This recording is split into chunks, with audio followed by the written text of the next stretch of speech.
সব নারী যে পুরুষের টাকার জন্য ভালোবাসে না ওইটা আমি জানি, তবে সব পুরুষ যে শুধুমাত্র নারীর দেহ ভোগ করার জন্য ভালোবাসে ওটাকে আমি মানতে রাজি।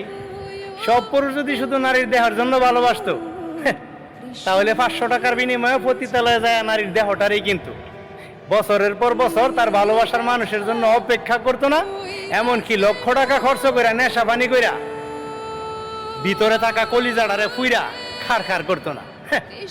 তাছাড়া রাস্তাঘাটে তো খালি পুরুষ পাগলই দেখা যায়, নারী পাগল না। নারী হইল মায়ের জাত, সম্মান করি। আল্লাহ নিজেও এই নারীরে সম্মান দিয়ে সম্মানিত করছে। তারপরও প্রশ্ন একটা থাইকাই যায়, নারী আটকায় কিসে? কমেন্ট বক্স খোলা আছে, জানা থাকলে সুন্দর করে উত্তর দিও। প্রশ্নটা শুধুমাত্র নারীদের জন্য। ধন্যবাদ।